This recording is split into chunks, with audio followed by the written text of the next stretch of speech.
Well, welcome everybody. I'm Laura Kawamura, and I'm at the Kauai Extension Office. Today we're going to cover some food safety, some basic kitchen safety, and some basic food preparation skills that will be applicable to your 4-H cooking and nutrition project. So I'm glad you're with us, and I'm learning this too, so bear with me. So cooking with kids is much more than learning to feed people, because as we cook with them, we grab the opportunity to teach them valuable life skills.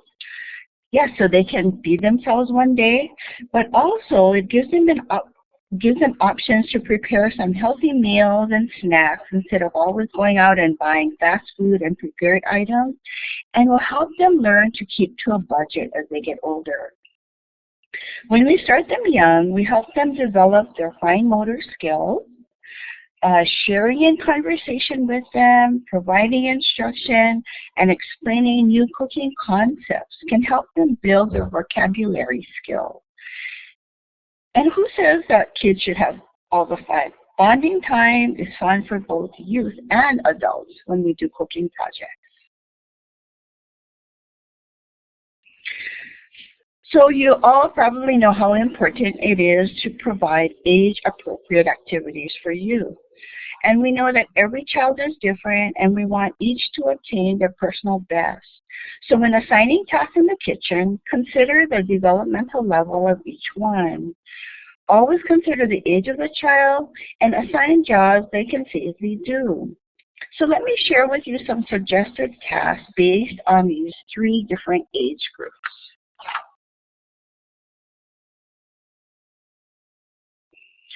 Five-year-olds. Some of you may call them 4-H clover buds.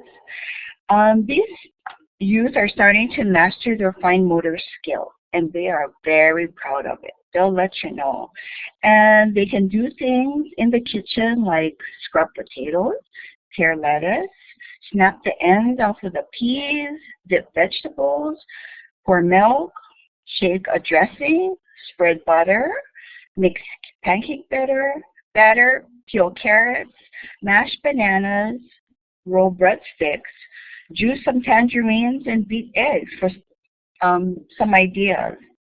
And with your help, they may also be able to fill measuring spoons, dry measuring cups, and wet measuring cups, which we'll go through later.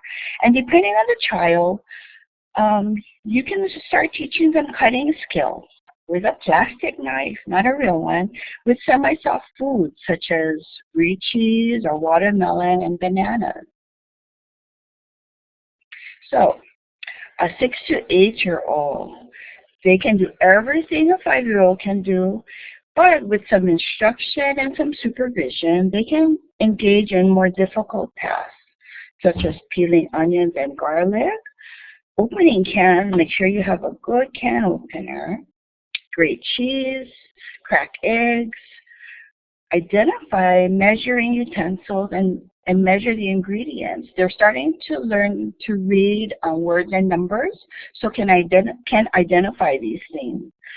And also, they love to wash dishes and put away leftover ingredients and utensils. Now, as they get older, we think, okay, they can do a lot on their own, but these kids in the preteen group still will need some supervision in the kitchen. But you can challenge them to plan and prepare simple meals and snacks by following a recipe. They can measure accurately. They are able to read and interpret food labels, operate small appliances, and do some moderate chopping, and also some pan frying, steaming, boiling, and baking. And of course, they do a great job at cleaning up, storing the ingredients, and prepared food so they are safe. So, is your kitchen or cooking facility safe for your 4-H youth? Let's go through a quick checklist, and you can rate yourselves. Okay, so here's my checklist. We're going to go through these 10 items. If you have a scratch piece of paper and a pencil, I want you to write down the numbers 1 to 10 vertically. And we're going to go through each of these things and you're going to answer yes or no. We will do this privately so no one will know your answers, and I promise not to let you share. So be honest with yourself. Okay? So if you have your piece of paper with 1 to 10, the first one is I wipe up spills on the floor and counters right away. Is that a yes or a no? The second one, I close cabinet doors and drawers after opening them in the kitchen. Yes or no? I open pan lids containing hot steam away from my face. Yes or no? When I use a knife, I cut away from my hand and not toward it. Yes or no? I turn pot handles toward the middle of the stove. Yes or no? I pay attention to what I'm doing and try not to rush. Yes or no? I have a fire extinguisher and I know how to use it. Yes or no? I always use pot holders when handling hot pots. Yes or no? I take precautions when with long, loose sleeves and long hair. Yes or no? And I teach you to follow kitchen rules at home and at 4-H. Okay, so I want you to tally up all your yeses and all your nos.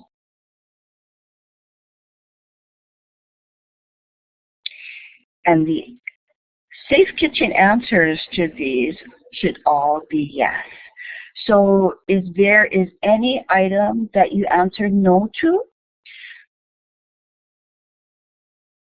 great, Lachelle, I see you said yes to all of them. You didn't have to share, but thank you for sharing. And if there are any no's there, those are some areas that you want to work to improve. Okay? So a safe kitchen will help to prevent accidents. Do you know what kind of accidents most often happen in the kitchen? I'm going to reveal to you the most frequent accidents that happen in the kitchen. So here we go. The first one is burns. So I want you to take a look at the photo on the top left. The handle of the pot is turned in, and that's good. But if the spoon is lying in the pot like that, it can be knocked off and the hot contents could go flying and burn you. So look on the top right. What happens if we have a small fire on the stove? And who has a fire extinguisher and knows how to use it in case something like that happens? Because when it happens, you won't have time to go and find one stored away in your closet. Okay, and we look at the bottom photo. How will you remove the cover of that steaming pot on the bottom left? Now the person on the bottom right is doing a good job. They're using a pot holder and lifting it away from their face and body to avoid a steam burn. You might think that these things are common sense items, but because they don't happen to us very often, and we hope not at all, we sometimes forget, and we certainly need to teach or use these safety measures.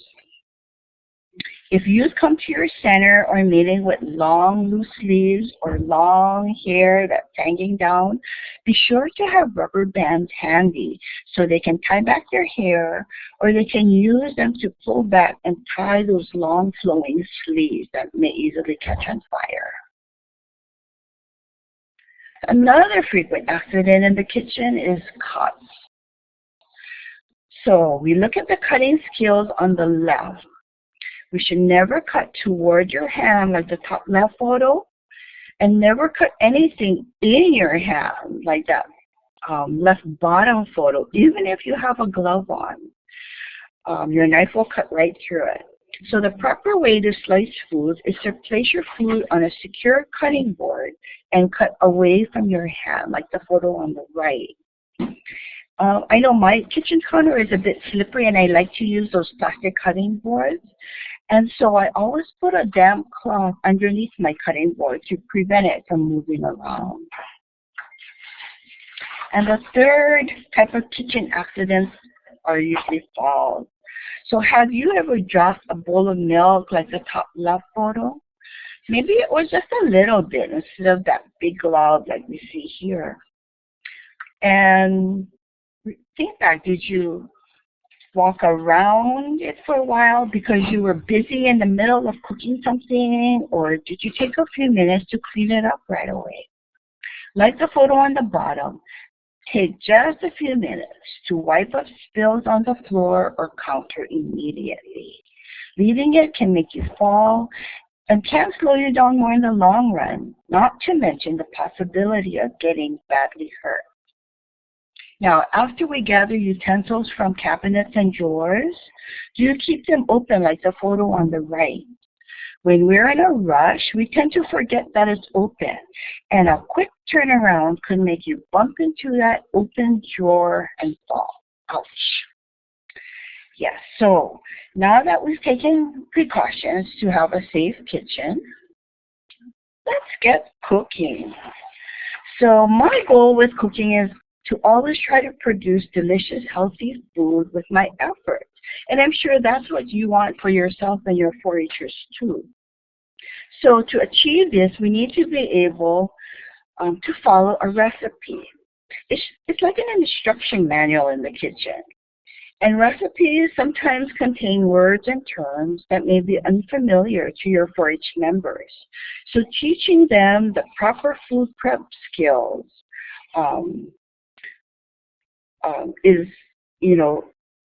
is teaching them the proper words and terms so we have a successful dish. So what we want to do every time we prepare something is to read through the recipe before beginning. Next, we gather all of the supplies that we need, and then we prepare the ingredients. Be sure to know what each cooking term means and know how to measure them correctly. If something is familiar, this is the time to stop, look it up, and learn before proceeding. We want to know the names and functions of some basic kitchen tools. So using the correct tool for the job makes cooking go safer and a lot smoother. We have a website here where you can find a ton of information. But on our Nutrition Education for Wellness website is a handout called Winning Ways in the Kitchen. And this is just a part of it, but it will list many different cooking terms and methods and describe it to you. So go to this website, and this is the URL to access Winning Ways in the Kitchen.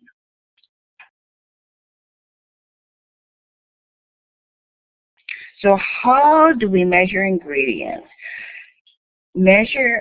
Mismeasuring ingredients is the most common mistake that leads to a failed recipe. Now, liquids should always be measured in a liquid measuring cup, like the one on the top right.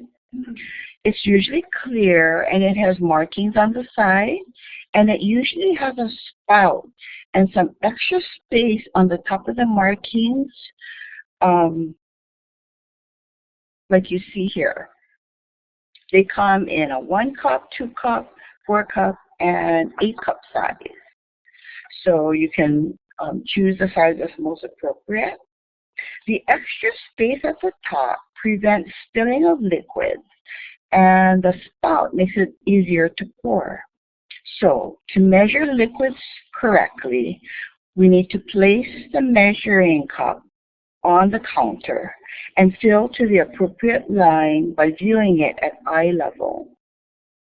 If we view it from the top, like the photo on the left, it can give you a false reading. So we're going to look at it at eye level, like the middle photo that contains oil. And if you look at diagram A on the right of that, whenever you use a liquid measuring cup, the surface will curve downward into a U shape. And so the proper placement of that U should be when the bottom of the U touches the measuring line is the correct measurement for any kind of liquid. Dry measuring cups look like the set on the top, and sometimes they come in different materials and different shapes. I know I have some deep ones, I have some wide and shallow ones, but they're standardized, meaning that if it says it's a 1 cup measure, no matter what shape it is, it will hold 1 cup of dry ingredients. So the name tells us what we should be using these for. A common mistake is that we measure light ingredients like flour by scooping it in to our bag and then leveling it off. We see that often like on the cooking shows, but that's not quite the right way to measure. So whenever you have something light like flour, you want to fluff up the flour in the container first, get a spoon, and you're going to fill the cup using a spoon. Okay, we don't want to pack it down. We're going to lightly fill it in until it's mounded, just like the photo. Then we want to get a straight edge, and then you're going to level it off like the photo on the right. Now be careful if you choose a knife to level it off, that you use the straight side, because if you use a curved side, then it could leave you with less than what you really need.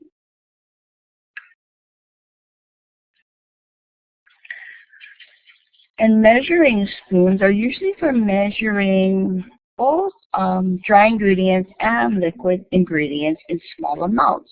So usually if you need to measure something less than 1/4 of a cup, you would use a measuring spoon. And these would be used for things like baking powder, salt, sugar, or spices. So same thing, you would fill your measuring spoon into a heaping amount, and like the photo on the left, you're going to level it off, just like we did with the flour.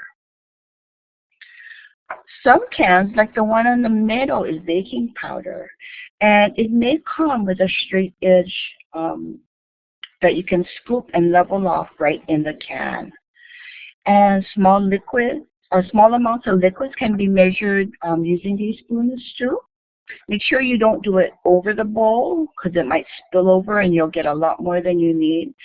But you will need to fill it full and be very careful not to spill it while transferring it to the bowl. Of course, there are always exceptions. And one exception is measuring in a dry measuring cup with something that's sticky. So here on the left, we have brown sugar. And what happens when you have a product that's sticky, it forms air bubbles within it. And so brown sugar is one exception where you don't want to fluff it up and spoon it in lightly, but you want to spoon it into your cup and pack it down with a spoon so we get all of the air bubbles out. You see that middle photo? If you flip over your measuring cup, your brown sugar should hold the shape just like that. You can also measure sticky things like peanut butter in the same fashion. You will need to use a spoon or a rubber spatula to really pack it in and get all the air bubbles out. Now, a hint for this is if you lightly oil your measuring cup before you put your sticky peanut butter or shortening in, it will come out very easily with a rubber spatula. So the last important skill when working with food is food safety. We want to be sure that everything we cook is safe to eat and won't make us or anybody else sick. Oh, that's awful. So proper hand washing is one of the easiest things we can do to keep our food safe to eat and prevent the spread of bacteria.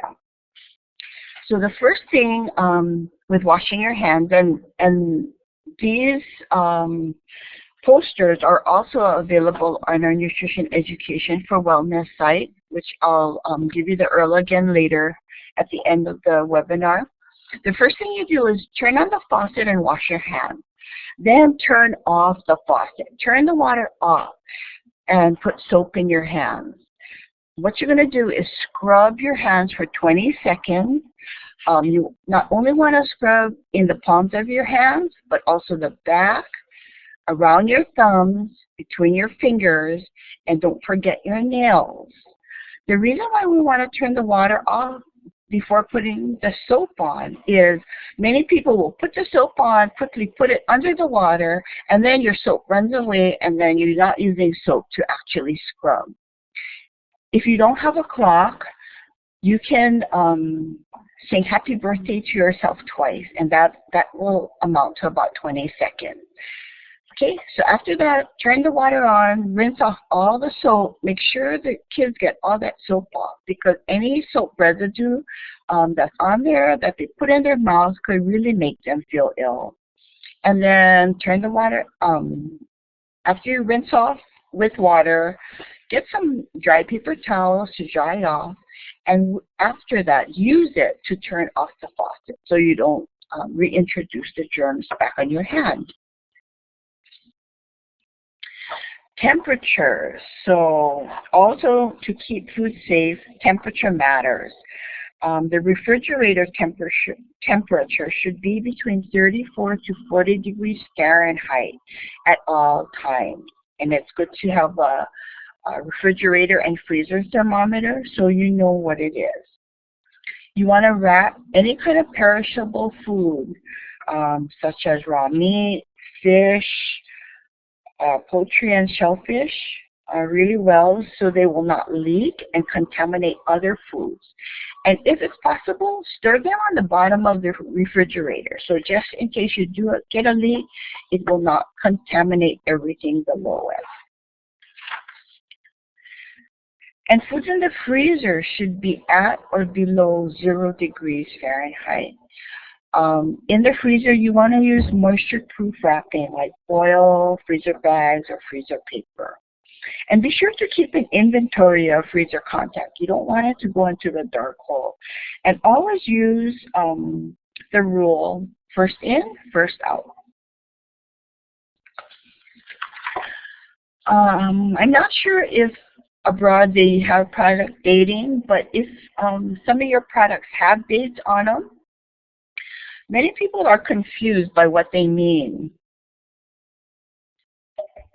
Your sell-by date is the last date of sale, but it also allows for the consumer to store it and use it at home. So the sell-by date isn't the final date that it can be used. Now, that's different from a use-by date, because a use-by date will tell you how long the product will be of top quality after you buy it. Now, an expiration date is what you want to pay attention to, because that's the last day the product should be used or eaten.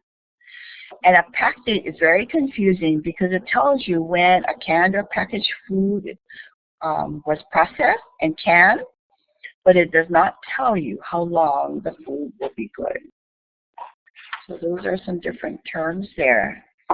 And once your foods are prepared and served, remember the danger zone. 40 degrees to 140 degrees Fahrenheit is when bacteria grows most rapidly, and in fact can double in number in as little as 20 minutes. So as you gather for your 4-H meeting, be aware that perishable foods that are sitting out in temperatures in this danger zone can be harmful. So if you have hot foods, make sure you keep them hot at 140 degrees or higher. And if you have cold foods, keep them cold to 40 degrees or lower.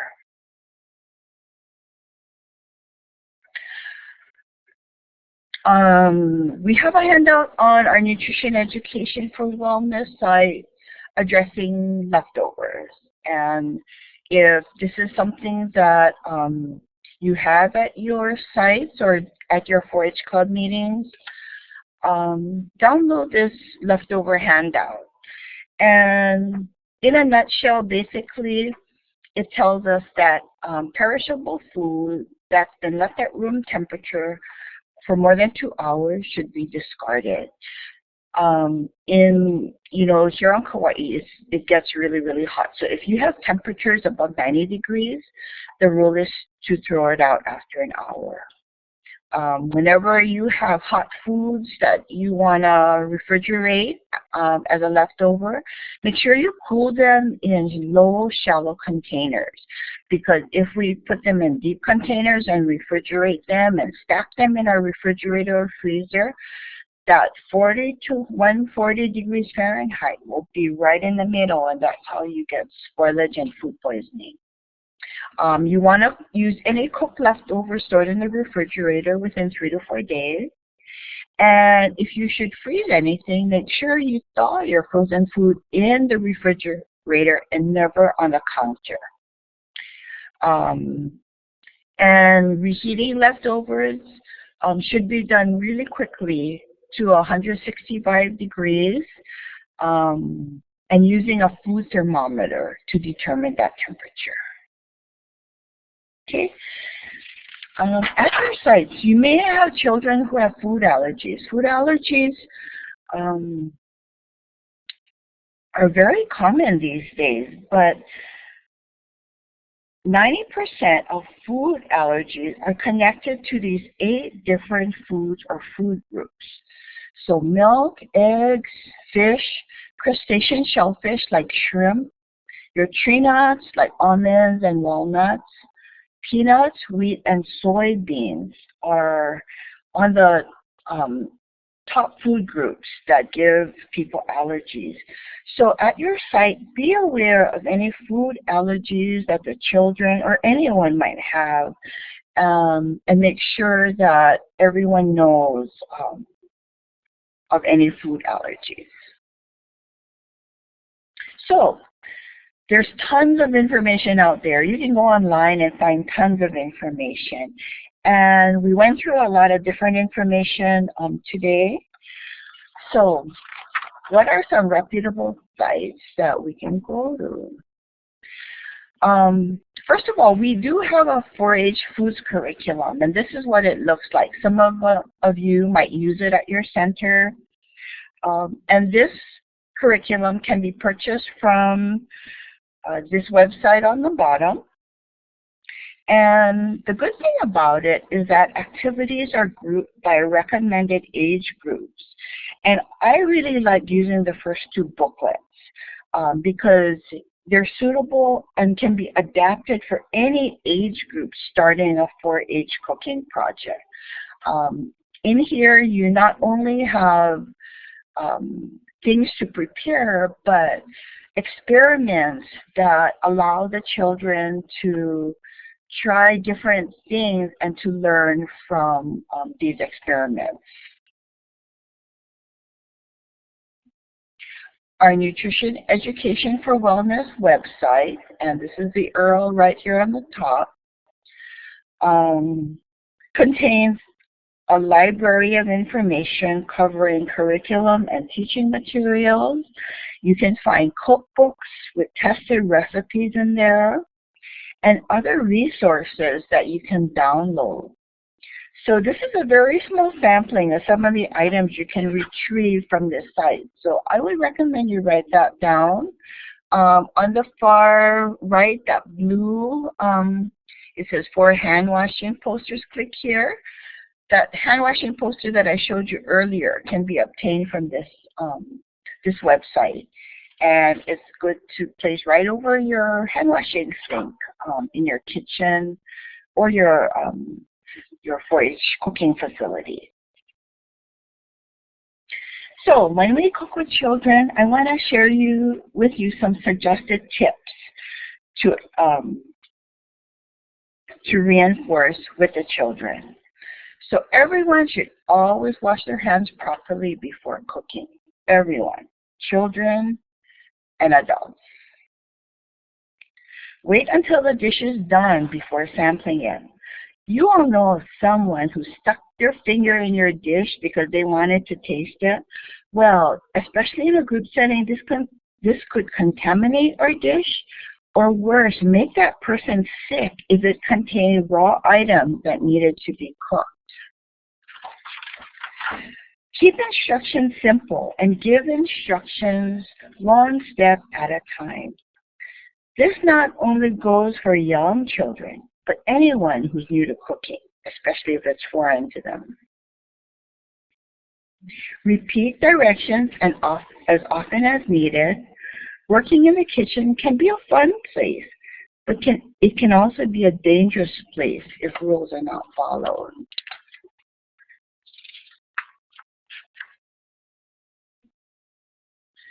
Provide constant supervision with young cooks. Be sure an adult is always present when you have young cooks in the kitchen.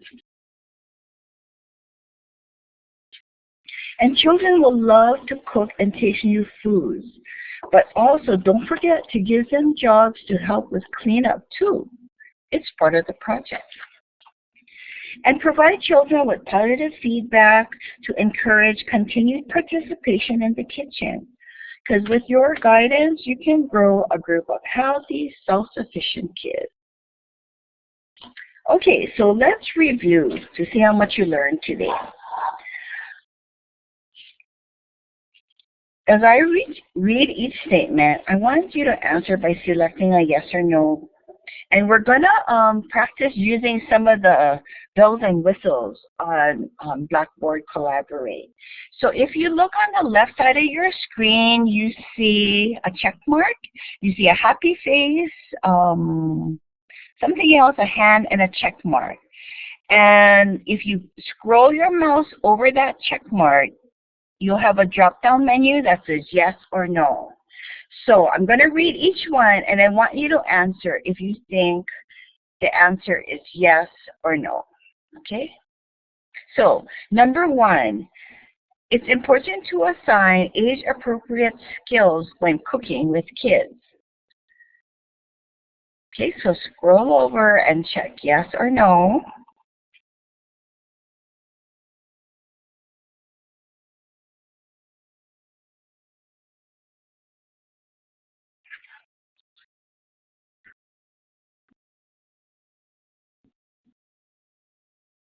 Okay? Number 2, the most common kitchen accidents are burns, cuts, and falls. Yes or no? So scroll over and choose yes or no.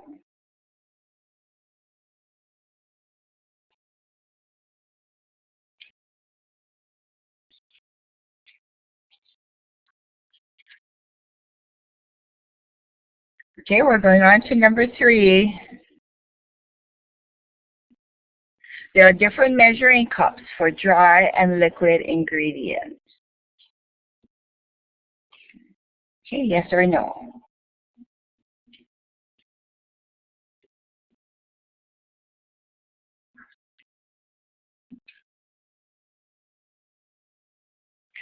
Okay, number 4.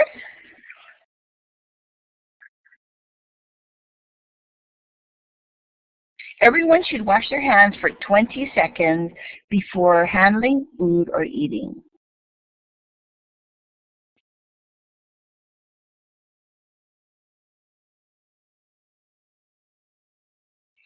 Okay, you scroll over the check and choose yes or no.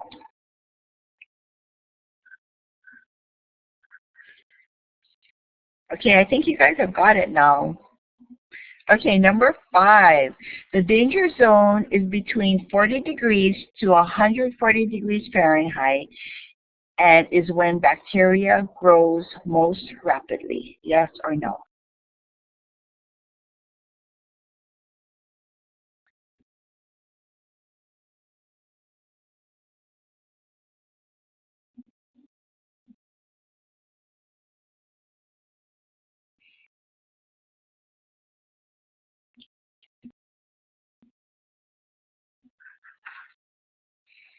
Okay, and then the last one, the most common food allergens are from milk, eggs, fish, wheat, crustacean shellfish, tree nuts, peanuts, and soybeans.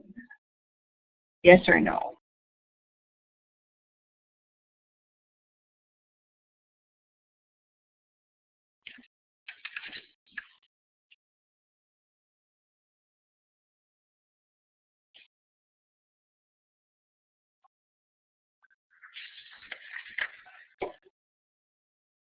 Okay, great. Well, you know what? All the answers are yes, and you did really, really well. Okay. Okay, we're gonna play with one more of our tools. Okay, so I see some of you are having difficulty. So I want your honest opinion. So let us know the answers to these questions. And I want you to use your chat box. And there's a code. So in your chat box, all you need to do is answer the 3 questions and if you have any comments. So was the content helpful to you? If the answer was yes, type in C1. If it was no, type in C2. If the length was appropriate, type in L1. If not, type in L2. And if you learned something new today, if it's yes, type in N1, and no, type N2. And include any comments that you have at this time. And also, if you have any questions that you want answered at this time, feel free to type them in.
Okay.